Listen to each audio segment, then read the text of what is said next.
Britain stands still tonight. The air around Westminster feels charged, a silence so heavy it almost echoes, because earlier today, Prince William finally broke his silence. In a single statement, calm, respectful, but unmistakably firm, the future king entered the storm that's been building for weeks between King Charles III and Prime Minister Keir Starmer, and within minutes, Britain's political map changed. This isn't gossip. It's history in motion, a moment when the heir to the throne reminded the nation where moral authority really lies. For months, quiet friction has rippled beneath the polished surface of British politics. Downing Street and Buckingham Palace, two symbols of power that normally move in. Perfect rhythm began drifting out of step. It started with whispers. The King Charles's public remarks on climate, service, and unity were being viewed inside government as too close to politics. Officials reportedly suggested the monarch should exercise restraint, diplomatic language, meaning stay quiet. Inside the palace, that suggestion landed badly. King Charles has spent decades speaking about issues that rise above party lines: community, sustainability, faith, and duty. To him, these aren't politics. They're principles. And through it all, his eldest son watched carefully Prince William, the man preparing to inherit both the crown and the scrutiny that comes with it. Then, the spark. Last week, reports surfaced claiming that the government was reviewing royal funding and public engagement protocols. Essentially, how much independence the royal household should have. It was meant to be a quiet internal review. Instead, it set the stage for confrontation. According to insiders, the king felt the proposals blurred the constitutional boundary between oversight and control. He expressed concern privately, not politically, but constitutionally. Those comments leaked, and suddenly newspapers were asking whether the Prime Minister was trying to muzzle the monarchy. Downing Street said little. The palace said nothing. Britain waited until tonight. At precisely 7 p.m., Kensington Palace released a short written statement from Prince William. No interviews.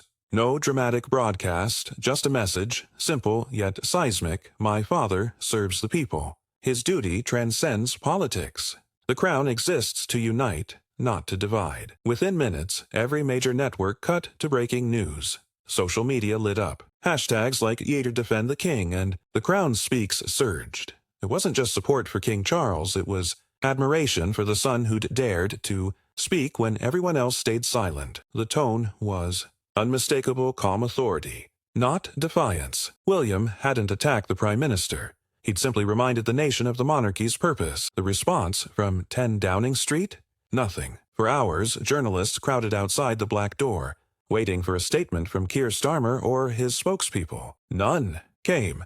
Cameras captured staff moving hurriedly between offices. Sources later said the Prime Minister was advised to say as little as possible, that anything he said might deepen the divide. But in politics, silence has a sound, and this one was deafening. By morning, headlines screamed, "Starmer silent as Prince speaks." Commentators called it a crisis of authority. Across Britain, something remarkable happened. People who rarely talk about constitutional matters, shopkeepers, teachers, veterans, suddenly had opinions. Phone-ins were flooded in London's cafes, Manchester's pubs, and Glasgow's squares. One question dominated: who truly represents Britain's conscience, the elected government or the monarchy? Polls released by morning showed a surge in support for the royal family. Even among Labour voters, sympathy leaned toward the palace. For many, the monarchy's restraint had become a quiet form of strength. One caller to a BBC radio show put it best: when the politicians argue, the crown listens. That's why we still trust it. Behind the palace gates, sources describe an atmosphere both tense and steady. King Charles, ever composed, reportedly thanked his son for speaking with duty and balance. Advisors were careful. They knew this wasn't about winning a fight.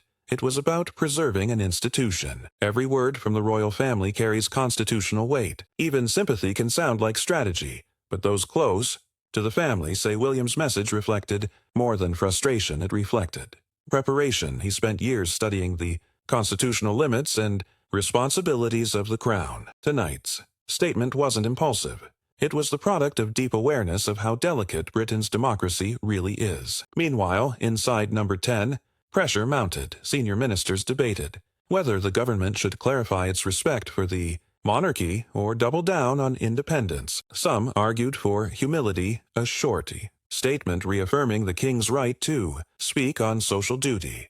Others feared that any acknowledgement might look like retreat. Either way, the political cost was rising. Leaked polls showed public confidence in the Prime Minister dropping by double digits. Editorials accused him of arrogance. Even neutral outlets questioned his judgment. One columnist wrote, "You don't win points by arguing with the king or his son." Then came the image that defined the crisis: a scheduled royal engagement.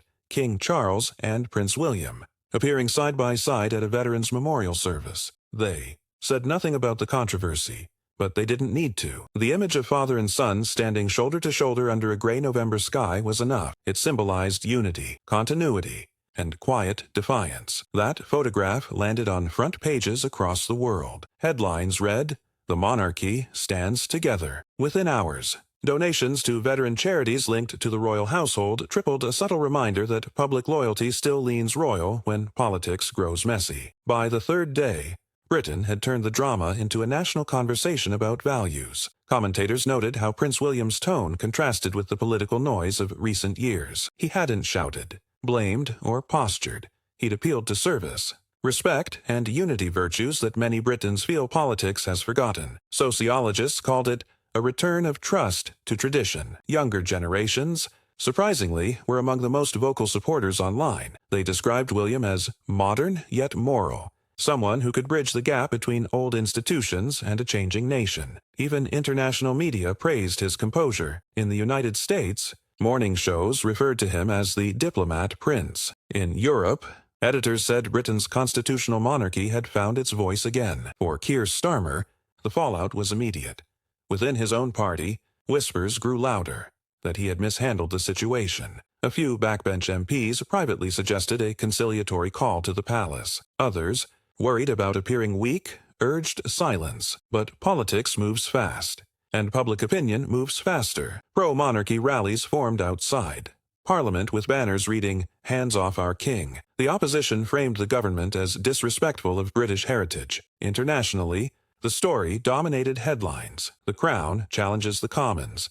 Royal restraint shakes Downing Street, and future king reclaims moral authority. Inside Westminster, morale faltered. Cabinet members argued over strategy while civil service officials worried about constitutional optics. What had begun as a quiet dispute over protocol was now a full-blown legitimacy crisis. Then, another twist. Buckingham Palace released a brief, dignified statement. His Majesty remains committed to his constitutional duties and to serving the people of this United Kingdom with honor and respect. It was only one sentence, but its tone, calm, measured, regal, said everything. The palace had chosen grace over confrontation, but the message was clear. The Crown will not be silenced. Observers noted how perfectly the statement balanced tradition with firmness, Charles's hallmark style, but many said the timing and precision bore William's influence. Father and son, acting in quiet synchrony, had effectively outmaneuvered the government without ever raising their voices. What's unfolding now isn't just a political story. It's a moment of national reflection. For centuries, the British monarchy has survived wars, scandals, and reforms because it represents something deeper than politics: continuity. Prince William's statement reignited that symbolism. It reminded people that monarchy's power isn't in law, but in loyalty, the invisible contract between ruler and ruled, built on trust, respect, and service. Political scientists are already debating what this means for Britain's future. Some say it marks the start of a re-energized constitutional monarchy, one willing to speak when conscience demands. Others warn that even a well-intentioned royal voice could complicate parliamentary independence. But for now, one fact is clear. William's intervention has restored public confidence in an institution many thought was fading. The tone of Britain's media has shifted. Papers, once critical of royal spending, now praise the palaces. Restrained talk shows discuss ethics more than economics, even across the Atlantic. U.S. and European commentators cite Britain's royal stability as a counterweight to global political chaos. It's ironic, in trying to limit the Crown's voice, the government ended up amplifying it. Royal experts say this moment may redefine how future kings engage with the public. Less aloof, more direct, yet still constitutional. William's balance of humility and firmness could become the new model for modern monarchy. Late last night, Photographers captured a quiet moment. Prince William leaving Buckingham Palace alone after a private dinner with his father. No statements. No entourage, just a short nod to waiting cameras. A symbol of continuity in motion.